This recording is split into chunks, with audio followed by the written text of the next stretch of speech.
You're listening to the Kingdom Project Podcast.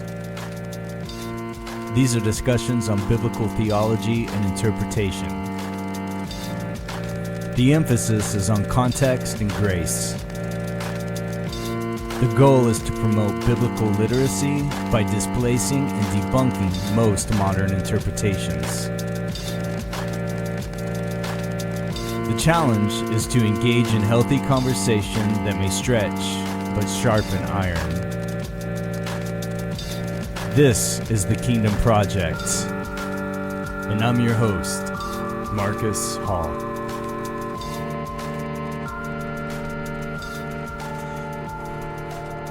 Yes, that's right. I am Marcus Hall, and this is the Kingdom Project Podcast. Thanks for downloading, streaming, doing whatever it is that you do. It's much appreciated.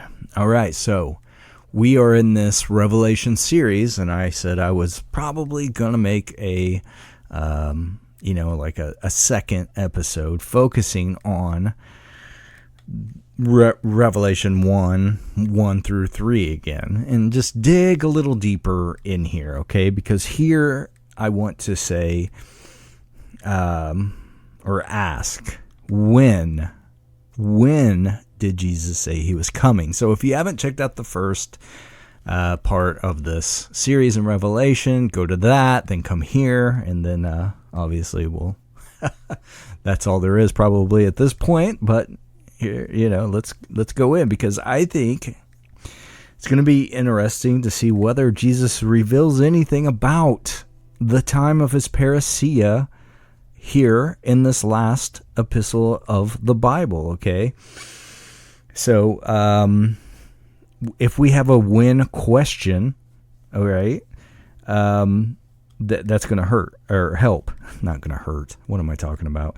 That's just going to help even more. The when, the historical limitation, the time statements that are here, okay? So, I'm not,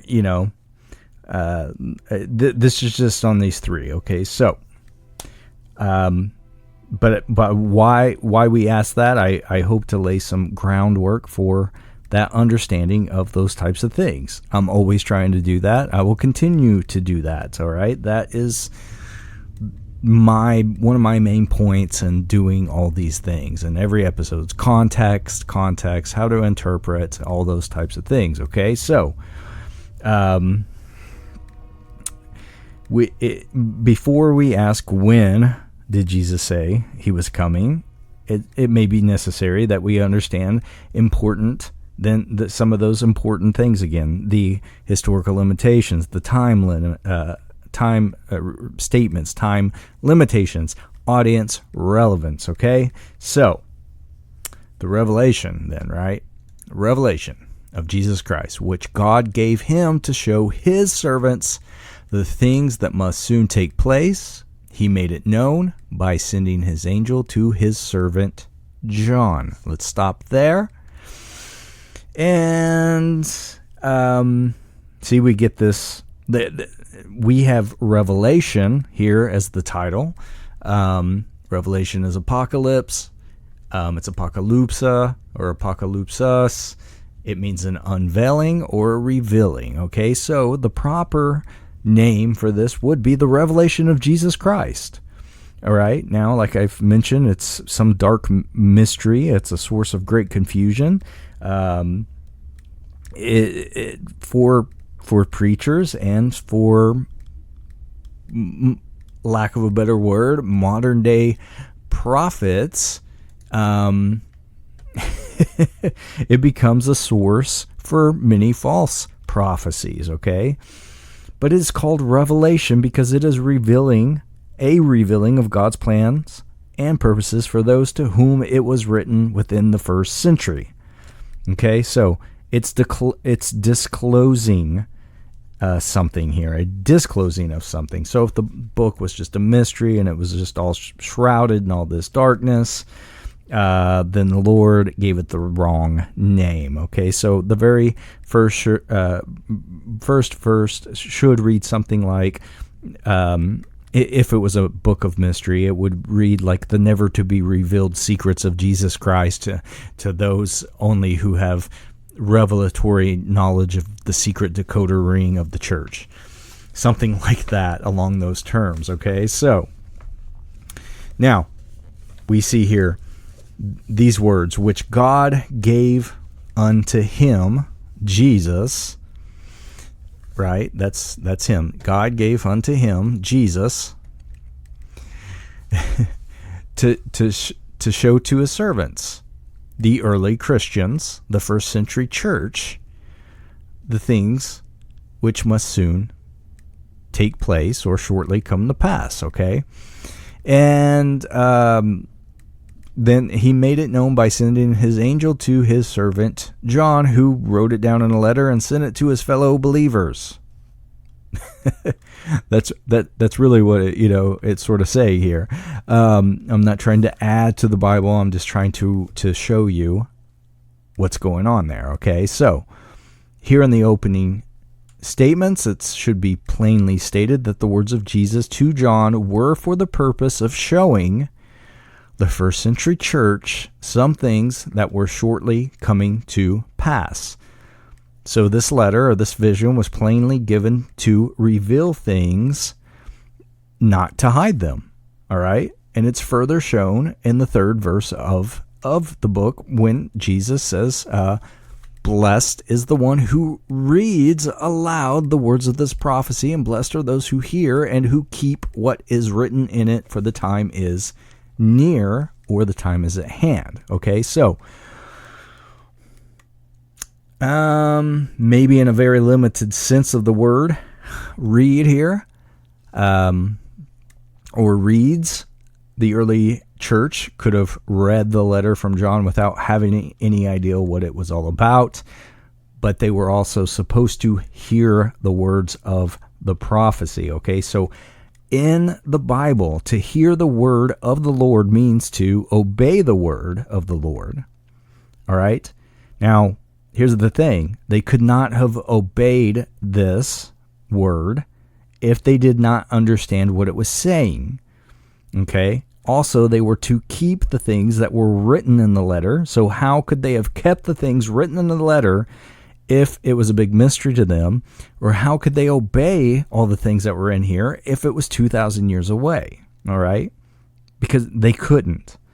So the churches then, right, had to understand, and they did, the symbolism with which John wrote in order to know what messages the letter was bringing to them specifically. So it was only then they would know how it applied to their lives within the first century of things that were to come to pass soon, okay?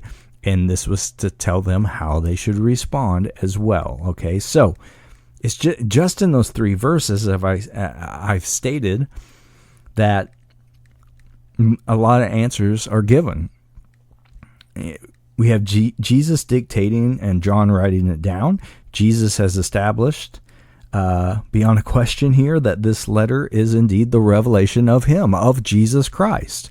He's not hiding anything from his servants, but instead he is actually showing them, revealing it, and disclosing to them, the first century church, things that he wanted them to read, hear, obey, and to keep. All right, now, we need to keep these things in our minds as we study this epistle. It's not written to you and me, but it was written to them. All right, so there's a little bit of answering questions here, a what and a whom, all right? But let's look a little bit more at to whom the revelation was written. All right, so if you go back to the very first verse, again, Jesus tells us, he said, which God gave him to show to his servants. Okay, now his servants would have been the first century believers. So again, John's writing to his contemporaries, his fellow Christians in the first century. Okay, now, think about it. These were probably people he knew, or at least to some degree, and to whom he had preached and ministered to as well. Okay, now in the 4th verse, John he gives a greeting that's similar to the opening greetings in other epistles through the New Testament. All right, so that's why I keep referring to this as an epistle, because it is. But it's there. So it's a letter to some churches. Okay, so in his opening, John stated plainly to whom he was writing this letter to those in the first century. All right, John, to the 7 churches that are in Asia, grace to you and peace from him who is and who was and who is to come, and from the 7 spirits who are before his throne. And then it gets even a little bit more specific in verse 11. Jesus dictated and John wrote the names of the churches of the letter in which it's written to in 11. Okay, so he says, well, in 10, I was in the Spirit on the Lord's day, and I heard behind me a loud voice like a trumpet saying, write what you see in a book and send it to the 7 churches. And then he names the 7 churches, okay? Ephesus, Smyrna, Pergamum, and then there's that Thyatira, Sardis, Philadelphia, and Laodicea. Okay, so in the early church age, churches did exist. They existed in these 7 cities in Asia.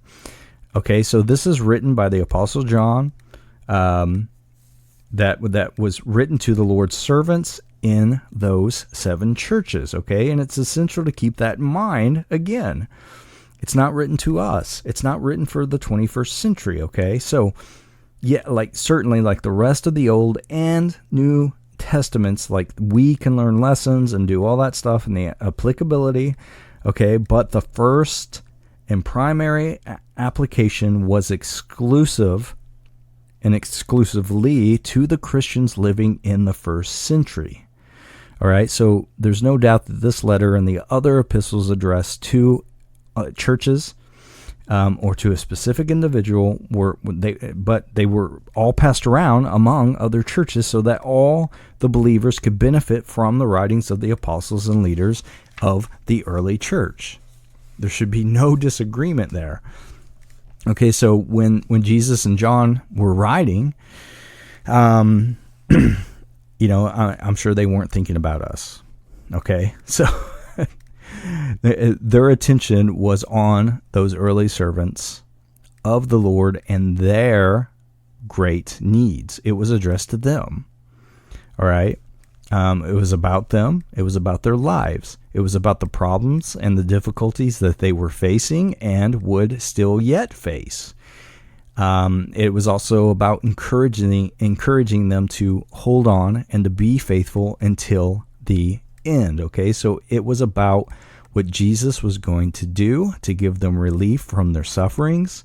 It's about how Jesus was going to bring justice and judgment upon their persecutors and usher in a new age, a better day for his church. Okay, may get into this later, but this is this is a divorce letter to the unfaithful bride, to which God divorces his unfaithful bride to take his new bride, the church. Okay, so in verse 1, Jesus was showing things to his servants then. He's revealing things to the Christians then, and he's showing them things that were shortly going to come to pass then. Okay, so when are these events in Revelation going to happen? Okay, you should know what my answer is going to be by this time. But when were all of these prophecies, all of these strange things that John saw, when would they come to pass? Okay, did Jesus tell these followers anything that would give them any ideas or any clues as to when it was going to go down? All right. And if Jesus said anything to them in Revelation about his parousia, did he give them and us any ideas or close estimates as to when that coming would occur? Okay, so far most of the answers seem to come from the first few verses, okay? And that's a really good sign of a well-written letter, okay? So you go back again to verse 1. I know a lot of repetition, but Jesus said that he was showing his servants things, right, that what? Must soon take place or must shortly come to pass. Okay, that's a big clue. So he's saying to these 7 churches that the things about which they would be reading within this letter were things that would happen shortly or soon. Okay, so he even put more of an emphasis by adding must, depending on your, but it must soon take place. But depending on translations, but it's usually must shortly or must soon. So that's more of an emphasis there. So Jesus was saying that the things here were not going to be stretched out, okay? There was not going to be a delay, but that they must come to pass shortly. So now, so many things what we see and we hear and we read today is how all these prophecies in Revelation they're either happening and unfolding right now before our eyes, or they're on the verge of happening because we're seeing little hints of it here and there that's going to finally unfold before us, okay? If that's the case, then something's wrong, because Jesus is telling these churches in Asia in the first century that these things must shortly come to pass, okay? And that was nearly 2,000 years ago, okay? So either the events prophesied have long since been fulfilled, or Jesus and John were deceived. They deceived, they misled, and they lied to the saints at these churches. Again, which would you like to believe? Okay, so how do we get around this problem in English? Must shortly come to pass. How do we miss these time statements? This generation, the kingdom is at hand. All of these things. I am coming quickly. I am coming soon. Okay, so a lot of people here will just say shortly does not mean what shortly usually means. They may say that time doesn't mean anything to God. I mentioned that in the last episode, because God's eternal, so shortly doesn't mean that God's going to get in a hurry, because he has all the time in the world. Now, what's that mean, though, to those who were in those churches receiving this word, right? What is the point then in him telling us anything at all? What was the point of him telling these people these things? Okay, so the problem, I think, that with the majority of Christians then today is that we've been taught that these events are yet to occur sometime in our future. Okay, so that's just what we believe. So when we come to a passage like Revelation 1 and 1 through 3, that plainly says something different, we try to make the verse fit to the paradigm of what we already believe and or have been taught. Okay,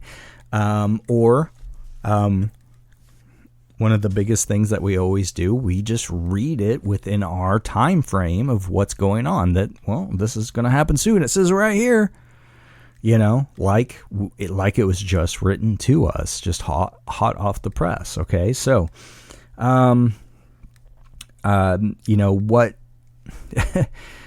what we need to do is change what we believe to conform to the Word of God. We must get our minds to align with the Scriptures, okay? It's time that we do that we are just be strong, admit that we're wrong, admit that it's been wrong for quite some time, and try to get us on the right road to finding God's truth throughout the entire counsel of His Word, okay? So, what did the word shortly mean to those in the first century when they read that word, all right? Not once, but twice there. And what would it have meant to you? Okay, that's a vital question, okay, for a proper understanding of any scripture, okay? So you may want to always ask, what did the words in the verse mean to the people to whom they were originally written? The audience relevance, okay? So we all know what shortly meant then to those believers because it's what shortly means to us. It meant that the prophecies that they were about to read and take in here would be fulfilled soon and not in the far off future, some delayed event.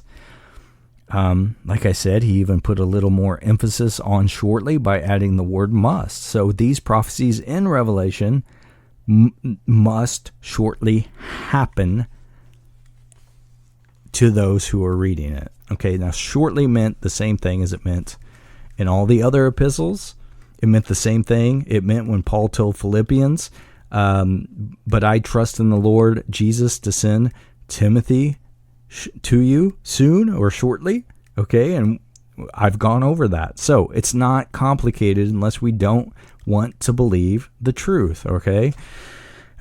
Peter in 2 Peter says, knowing that shortly I must put off this my tabernacle. Okay. No argument should be found there either. I don't think we disagree with these other texts. But then when we get to shortly in Revelation 1, it doesn't mean the same thing anymore. Okay. So that's a problem. Now go back to 1:3. Okay.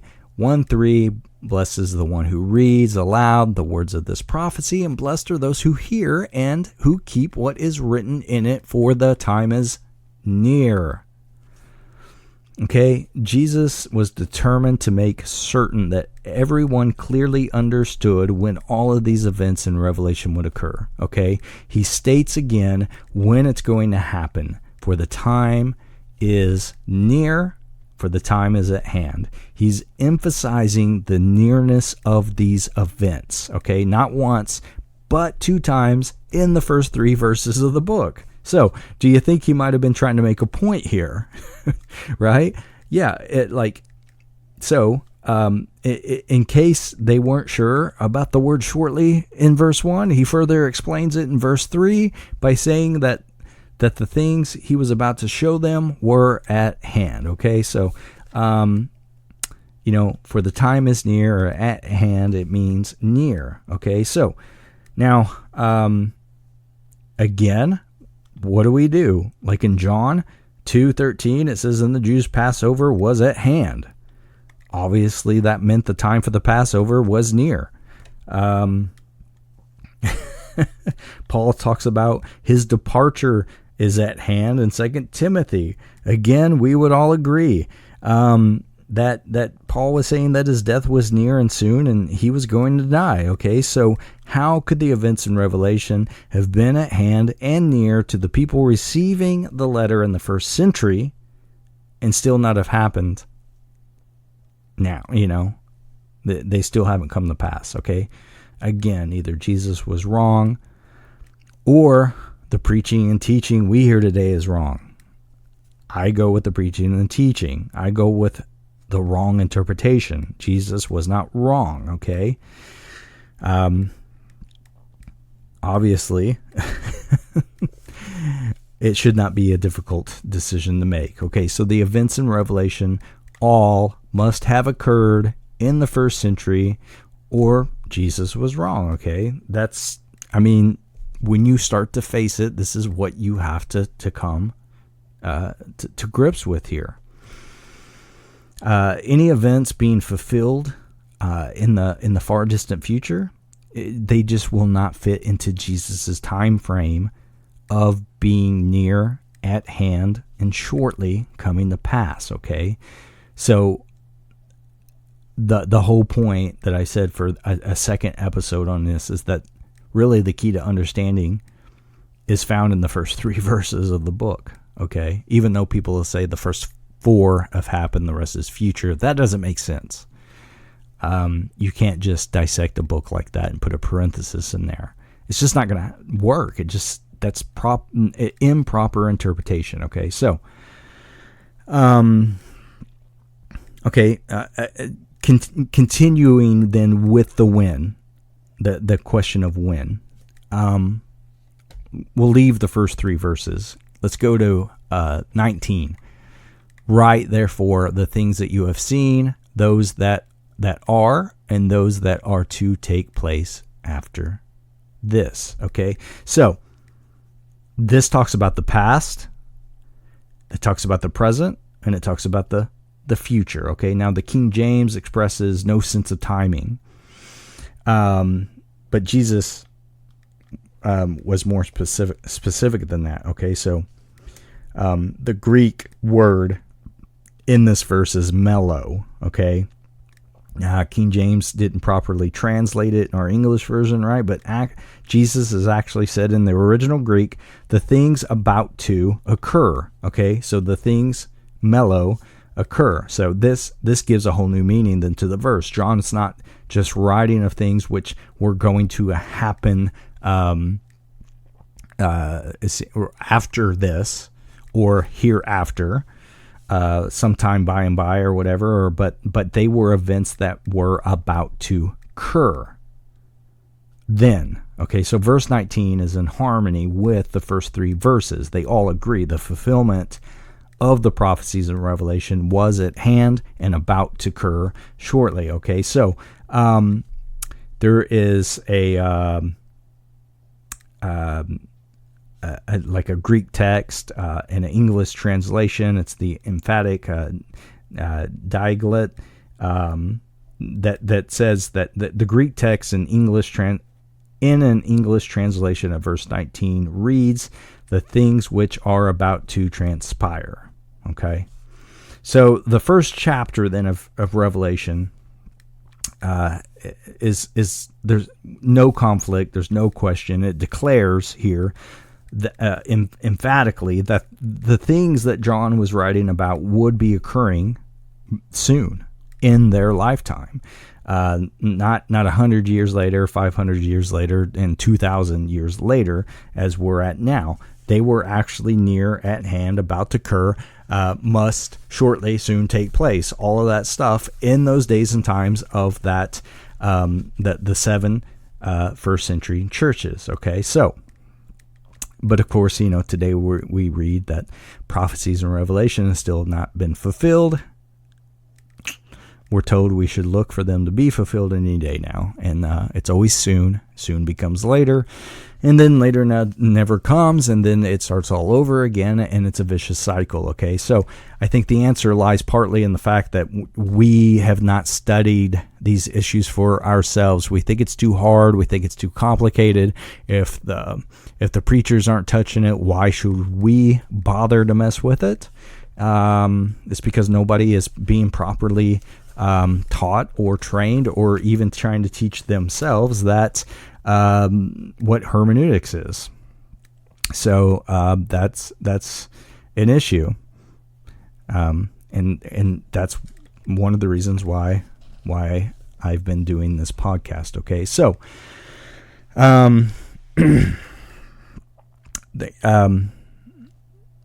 Revelation then reveals much more about the when it prophesies would be fulfilled.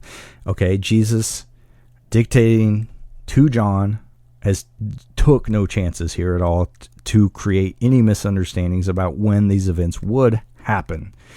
Okay, we've seen this thoroughly. Okay, right here. There's other wins throughout the other epistles, but we're focusing on Revelation. Okay, so but later,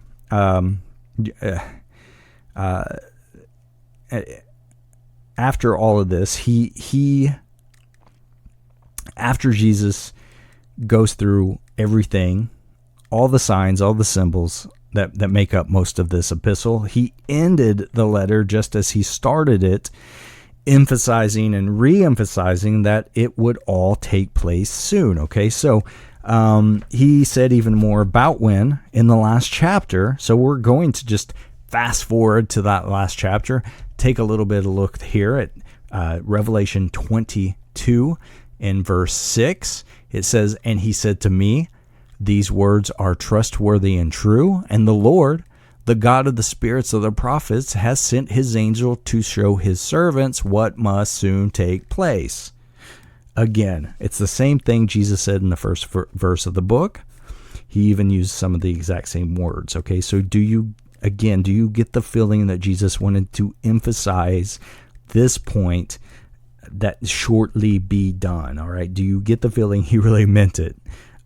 He started this letter to the 7 churches, emphasizing that these prophecies must shortly come to pass, and now he ends the letter with the same emphasis, saying these events must shortly be done. So why do we continue to believe in something totally different from what Jesus said over and over again? Okay, now go to verse 10 in chapter 22. And he said to me, do not seal up the words of the prophecy of this book, for the time is near. Okay, now,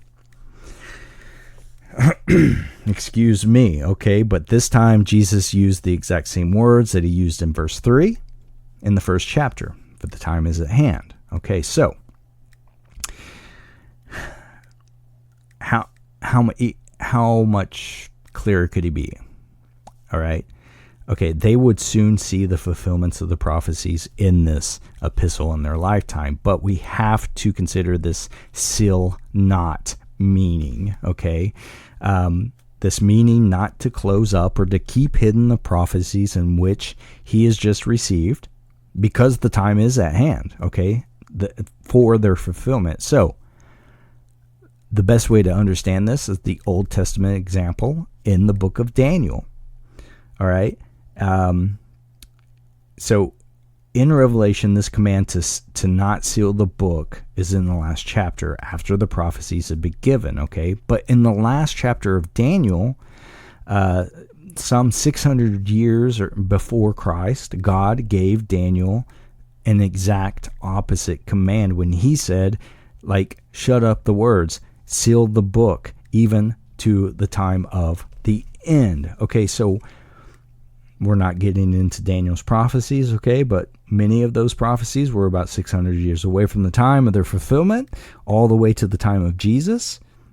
So since it was hundreds of years before some of these prophecies would come to pass, he was told to shut the words up. Shut up the words and seal the book.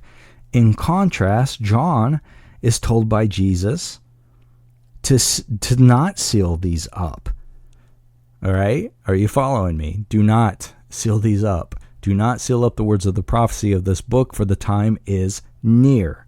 All right? If Revelation's prophecies still have still not been fulfilled after 2,000 years, then why did Jesus not tell John to seal up the book too?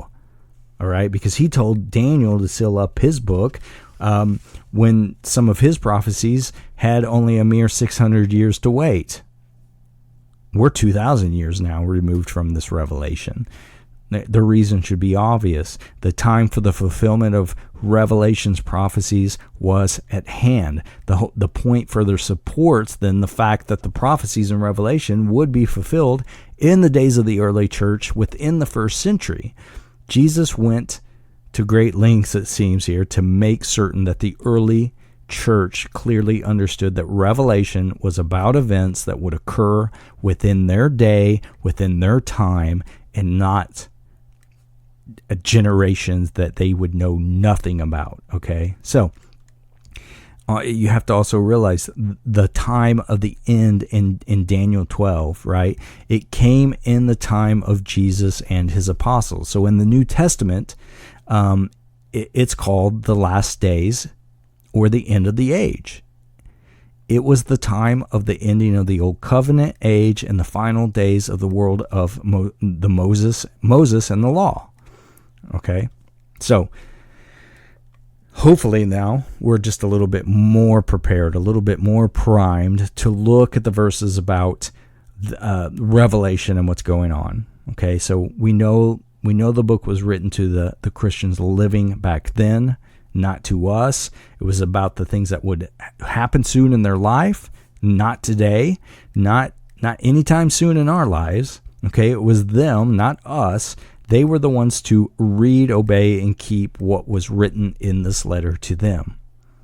All right, so we should know that then all prophecies in the book were to come to pass shortly, because the time was at hand and near. Okay, the first chapter and the last chapter, they're bookends in closing this letter to the churches. Chapter 1 and chapter 22 are confine the events contained within this epistle to the first century age, the time period for all of Revelation's events to occur. It's just so important. Okay, so let me say it again. In this prophetic letter to the 7 churches in Asia, Jesus' opening words and his closing words are bookends. They're holding and limiting the fulfillment of all the prophecies to a time that was near, at hand, and shortly coming to pass. This is the key to understanding the book of Revelation. One, it's one of the main keys, though, okay?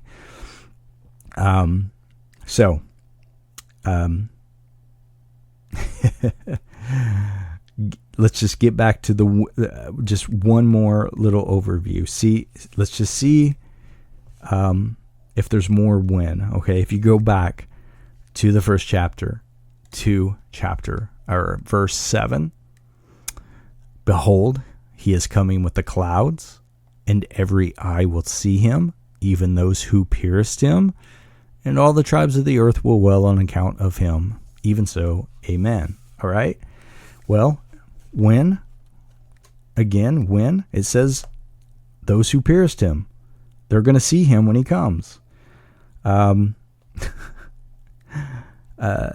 They, right? Literally and physically, it was probably a Roman soldier, but they refers to those who were responsible for his being pierced, to those who caused his death. Okay, so they were the Jewish people who screamed, "Crucify him," and the Sanhedrin, which condemned him to death. So if those who had Jesus crucified were going to see the coming in the clouds, then some of that same generation of the Jews who pierced him had to still be living then when he returned. So the book of Revelation was written, it depends, but you could say some 35, 39 years after the crucifixion, somewhere in there. But time was running out for that generation, the generation that Jesus says, this generation, okay? Time was running out for that generation of Jewish people. If they were going to see his coming. So the people who pierced him were getting old. They were approaching the end of their lives, okay? But Jesus had to have returned then rather shortly after the scripture was written. Okay, so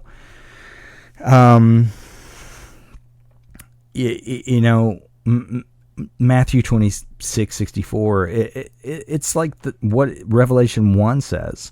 Jesus is telling the high priest and the members of the Sanhedrin, that they would see his coming in the clouds. If you look that verse up, Matthew 26:64. So you should be able to see how those verses agree with one another. Okay, so one's from the first book in the New Testament, and the other one's from the last. All right, and there's harmony in the Bible. It's right there. Okay, but even in this verse in 1:7, if this verse had no clues as to when that the parousia was going to happen, then the saints in the 7 churches knew the answer to that question anyway, because his parousia would soon and shortly happen, because the time for the fulfillment of Revelation's prophecies was near and at hand. So I know it's a lot of near and at hand, but making my point. 2:25, hold fast till I come. There it is, Revelation 3:11, behold, I come quickly. And then Revelation 22, verse 12, behold, I come quickly. Verse 12, behold, I come quickly. Surely I come quickly in verse 20. So, I mean, here it is. Time statements, time and historical limitation. I'm coming quickly. I'm coming quickly. Absolutely. Yes, I'm coming quickly. All right.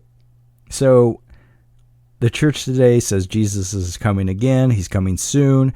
But his holy scriptures, the Bible says he promised to come centuries and centuries ago. So nothing is in regards to today or a distant delayed future or delayed coming at all. All right. The book of Revelation is revealing, and right now it's revealing to us several of Jesus' statements and promises as to when he would be returning. And all of them agree with everything else that Jesus said in the Gospels. All right. It's just there. Like even in Revelation 22:12, when Jesus promised to come with a reward, it's the same thing he promised his followers earlier when he was on earth in his ministry, that and then he shall reward every man according to his works, Matthew 16:27 and 28. So in both passages, Jesus was talking about the same event, his parousia. So Jesus said some of the persons to whom he was speaking would not die before he came back with the rewards. And that promise is in complete harmony with verse 12 in the last chapter of the Bible. So in Revelation, Jesus was promising to come quickly with rewards and quickly so as to keep his promises that he had made in the Gospels to return while some of them were still living. And as he spoke in Revelation, it had probably been 35 years or more since his words in Matthew, but some of those people to whom he spoke were still living. But now it wasn't a few decades before his coming. So nearly 4 decades later, his coming was near. It was at hand. It was about to occur. He would be coming shortly and quickly. Okay? So at the time of the revelation, Jesus promised to come quickly so as to return before all of his first followers had died and before that generation of which he had been a part of had all passed away. So when you start to see this, it just becomes, undeniable. You just cannot see it. All right. He promised and he came through with his word. He's not delusional. He's not a false prophet like C.S. Lewis says. It's not embarrassing to us. It's and to all those people who say I'm not a Christian because Jesus and his contemporaries were obviously wrong because he didn't do the things that he said he was going to do. Well, here we go. We got it. Let's start talking about this, man. And so I just wanted to hit upon those first 3 verses in chapter 1 and then show you a couple of other ones before we actually start to dive into the book. And because there's just great emphasis there. And it just really makes sense. You have to look at those time statements. You got to look at how they're being used. They cannot be removed from that context. They are historically limited to the audience in which it was originally intended, and that gives us the majority of the answers.